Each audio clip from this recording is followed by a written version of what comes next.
This week, we dive deep into our 20 valve billet 4AG valve cover production. I'm gonna go out into the shop. I'll show you how we're taking the 40-pound chunks of aluminum and turning them into 4-pound valve covers. I'll also go over some of the small changes that I made to the programming, and I wanna show you a unique tool that I'm using to speed up the roughing of the valve cover. This week, I also get to put some time into my 3rd gen Honda Prelude project, so I wanna show you guys where I'm at with that one. But today specifically, I'm going to be machining some custom cast acrylic knobs for a set of custom window cranks for a friend of mine. So I'll show you what goes into the process of doing something custom like that versus something production. So without wasting any time, let's just go out in the shop and we'll see what's going on with the 20 valve covers.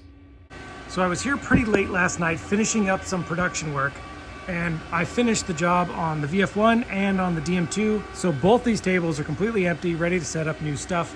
On the VF1, I was running the knobs for our billet window cranks, and I left that program in there just so that I could make the custom knobs for a friend of mine before I tear it down and switch over to these, which are the top portion of an A86 battery tie down. But over in the VF2, all of the material is here for the valve covers. I've already run a couple of them, so the next couple of days is just production on these. This is a 2-hour and 10-minute cycle time for the top side. That 2-hour, 10-minute cycle time is actually about a 50-minute savings over the original prototype. A lot of that has to do with the tools that I'm using for doing all of the roughing. I was able to speed that up. And also I was messing with a lot of the finishing tool paths to get a balance between a really nice finish and increasing the step down to reduce the cycle time. And in the end, what I found was having a slightly larger step on the step down, but using a code in the machine which is a smoothing code to improve the surface finish, that made for the best finish in combination with reducing the cycle time. So first, let me show you the tool that I'm using for roughing out the valve cover.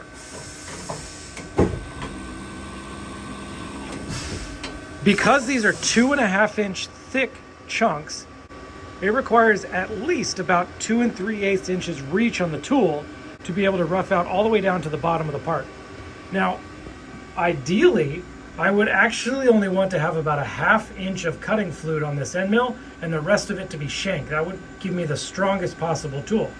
But this is the next best thing, since I didn't have that. This is a roughing 1/2 inch carbide end mill. And the reason it's a roughing end mill is because these edges are actually serrated. So a normal end mill would look something like this. So a normal end mill would look something like this, where it's completely smooth and sharp. But as you're cutting along the side of something, this creates a tall chip. So the chip will actually be as tall as whatever the flute length or engagement is. When you use a roughing tool like this that has these serrated edges, what it does is it breaks up that chip into much smaller pieces. And because it's breaking chips into smaller pieces, there's actually less load on the tool. And so you can go faster. I'm able to rough this valve cover out at about 300 inches a minute, where if I were to do that with a sharp-ended tool, it would probably begin chipping and wearing that finishing end mill. Also, the tool life would not be as long because of the excessive load on it. And one other small added benefit is that all the smaller chips that come from this roughing tool are easier to clean out of the machine and they don't stack up as quickly, which is nice for me. Another thing that I'm doing to speed up the cycle time, especially in the roughing, is using something that Haas has in their smoothing settings. If I go down to my tool 13 in the program, you're going to look in this code and you're going to see this line right here, this G187P1. G187 is the code that activates the different smoothing settings in the Haas control. A P1 is a rough setting, meaning the machine is not going to as accurately follow all of its curves as you would in its generic setting, which is a P2. So because I'm switching this to a P1, this allows the machine to change directions and its kinematics will move a lot smoother. Just changing to that G187 P1 setting saves probably between 5 and 10 minutes on the roughing of this. Now, alternatively, my finishing 3/8 ball nose end mill, I want to have the best finish possible. So what I'm going to put in for my smoothing is a G187P3. The 3 value is the high accuracy setting. While the machine will not kinematically move as quickly as it does with a P1, it does more accurately machine the part. Now, I've machined one part with a G187 P2, which is the default setting, and a G187 P3, which is the high accuracy or fine finish setting. Let me show you the difference between the two. So these are the first two valve covers that I machined. Both of them pass inspection with no problems at all. Both of these are going to be perfectly good valve covers. What I want to show you is the difference between that G187 P2 and P3. So this first one on the right here was done with the standard G187 P2 setting, which is the default. Now, if you follow the side of the part, let's look at the surface finish. Everything looks really good. If you watch some of the previous videos, you'll remember that there were some marks along the top of the valve cover. All of that has been remedied by roughing with another ball nose end mill first, and then coming back and finishing with the final end mill. But as we go around the side, we can follow all the surfaces, and all the surfacing looks good. However, there are a couple of areas where the machine, while it's moving, doesn't quite nail the geometry perfectly. This is one example right here. Let me see if I can zoom in on this. So as we step down along this part of the oil cap boss, you'll notice that there are some weird little anomalies right here. Now, if you didn't know, you would think, oh, that's like a vibration or tool chatter or the tool's gouging or something like that. That's what you would naturally think. But let me show you what happens when I change it to a P3 setting on this second one. So this was the high accuracy setting. The surface finish on the top of the valve cover is pretty much the same. It's a little bit nicer around these top areas here, but as I go back to that same spot, you'll see that all those weird little anomalies are gone.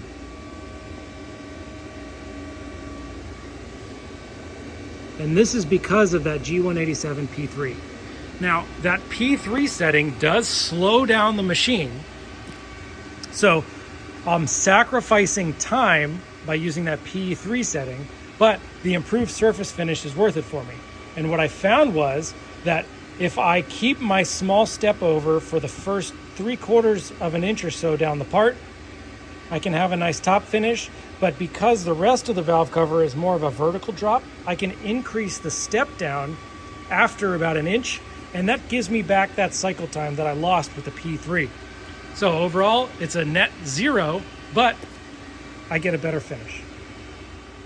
Overall, these things are pretty much the same as the prototype, just very small details changed. A couple of things like the logo placement is a little bit different to avoid the machining marks. I also improved the fitment on the O-ring seal of the AN fittings. I was able to get a nice chamfer on the top as well. And I also added a second depth on finishing the face of this, which is a horizontal toolpath. By adding a second step and also by slowing the feed, I was able to give a better finish on the floor here. This is a lot smoother and shinier than the prototype, and it's going to allow that tool to be able to last through the entirety of the production without getting chipped.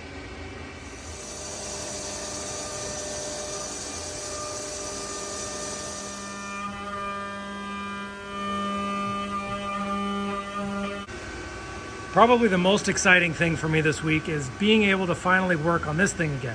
I was able to take the new H22A short block and bolt it in the car with the BB6 transmission that I bought. This head that's on here is actually a blown up mock-up head because our P13 head is off at Arlington Machine getting refreshed right now.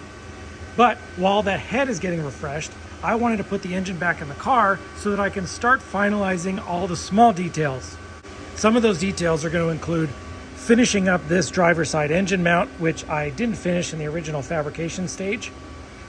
I'm mocking up this shaved valve cover, which I'm going to be doing some more work to make it look even nicer. I still need to mount the fuse box over here. I need to work on the clutch line. I need to work on the radiator hoses. I need to work on the air conditioning lines. All this stuff can be done while I'm waiting for the cylinder head to get finished. Other things I can work on are, for example, the shift linkage and the shifter assembly. This had some eBay shifter in it with some terrible shift linkages, and I'm going to be using all 4th gen Prelude stuff. So 4th gen shifter and shifter cables. What I need to do is find a way to attach those cables nicely into the car. So these shifter cables attach through this flange up from underneath the car so that these can go inside the car and attach onto the shifter. So that's kind of what I'm going to be working on this week. I also received this box this morning, which I think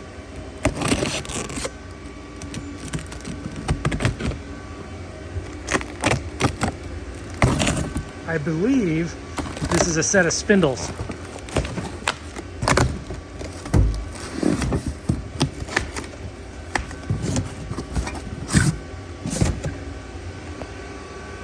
So this is a set of 91 Prelude spindles. If you're following along on our 3rd gen build, you'll remember that one side was an early model small axle side and the other side was the 91 side. So to get it all sorted out so that I can have the same size axle and brakes on both sides, I bought a pair of 91s that I'm going to clean up and just put both of these on the car instead. So with the valve covers running, I can work on these custom knobs for my buddy Craig. So when I'm doing anything custom, I want to try to keep it separate from our production work. Now on the left side here, this is all of our tool paths for our production. If you look at how it's organized here, it'll show this is the window crank and all of the programs. This is the knob and all the programs. But then all the way down at the bottom, I created a new toolpath group and I just called that the knob op1 Craigathy. Now the difference between this one and the factory one or the production one is that I'm going to do a little bit of engraving on this. Now I went ahead and took my liberties of creating this masterpiece right here. So this is going on Craig's work truck and I decided to create the Craigathy edition knobs. So using one of the fonts that's already available in the software, I just rotated it around an arc and scaled it so it fits on top of the knob. Now the toolpath itself is just copied from the production version, except instead of just creating a circle, I'm using a 1/32 ball nose end mill to follow all of that geometry. And that 1/32 ball nose end mill is just going to trace out that logo for me. Now what that looks like in simulation is this. So not only am I making just a custom knob, I also want to make it extra special and make it out of a custom material. We make some of our shift knobs out of a cast acrylic. So I'm going to go through my scrap and find some cast acrylic that I can cut up and use to make these knobs. So this is what I was able to find in my scrap pile. We got clear, gray, gumdrop, solid yellow. This is like a root beer orange-ish. We got, I believe this is a teal color. This is a weird spirally green. I think what I'm going to try to do is I'm going to actually use the clear, and then what I'm going to do is I'm going to paint into the logo of the letters, or at least I'm going to try to. But first what I need to do is this material is 1.5 inch diameter, and the program for the knob uses 1.25 inch material. I'm going to have to saw some of this up, and I'm going to have to turn down the diameter so that I can run it in the machine. So let's go do that. So this 1.5 inch material needs to be turned down to 1.25 inch. I'm just going to use my little hard-inch chucker lathe. Face the front. I'm going to turn the stock length, which is about 1.5 inches, and then I'm going to take it back over to the saw, just chop off that little piece, slide this out a little bit more, turn another diameter, and then go saw that off. Because my part-off blade on this is not long enough to part all the way through on here, so that's a bit of a problem.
Here's our little turned down acrylic chunk.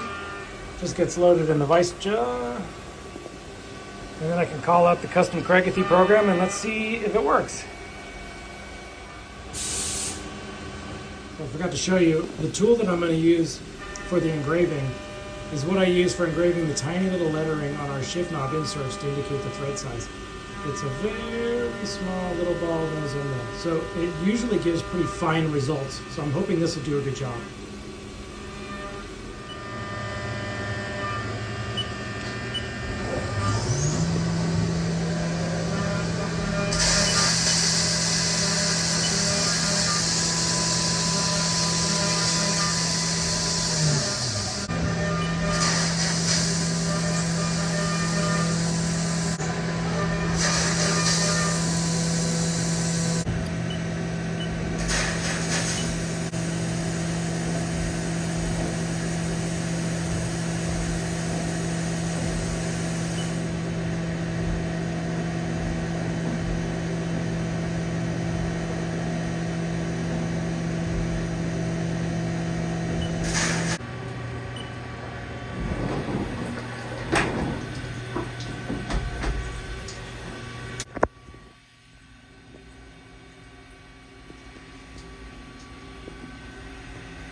I think I need to slow the face mill down to make the engraving stand out more.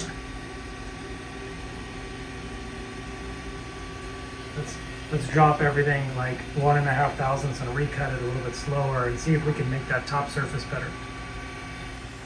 There we go, that's better. I don't know if they're going to be able to see this, but what I'm going to do is I'm just going to Sharpie over all the letters.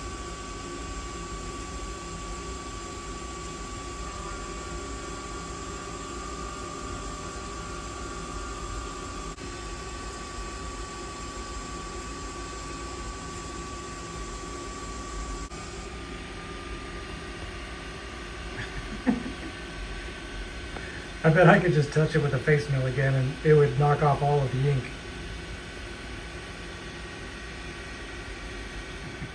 It totally turned out good. Look at. Alright, let's flip it over and get the other one done.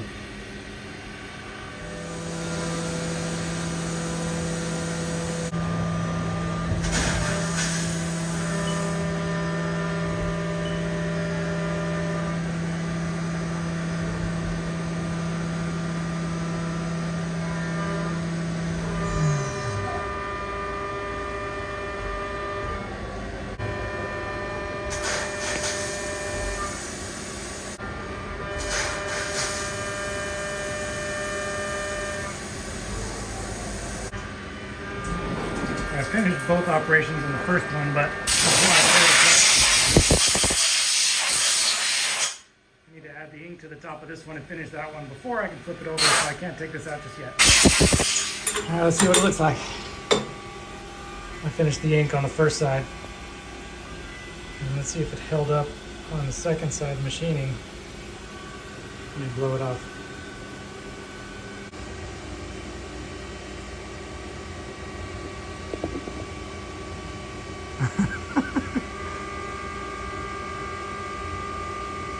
I think that actually came out pretty good. Now I can finish the second side on the second one, and then I can go assemble them. Let's see what they look like. I'm going to use a raw aluminum one for these custom cranks, but I'm actually going to just polish it up before I assemble it to give it that extra bling.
bearing and snap ring installed.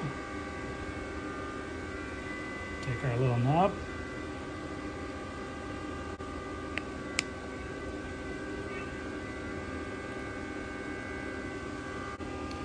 Press in our knob.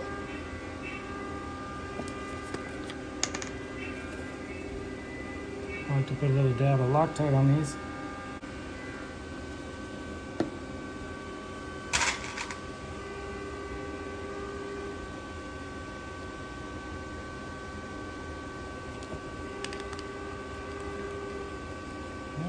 Screw.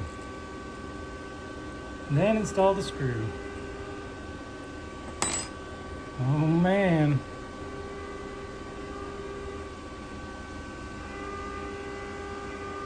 Okay, corrected the addition.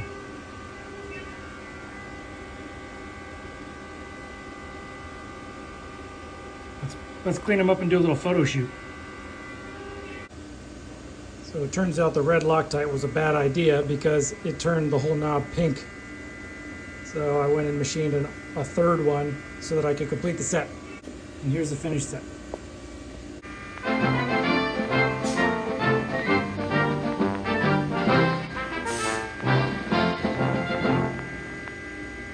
So we'll see if Craig likes them or not, see if he puts them on his truck.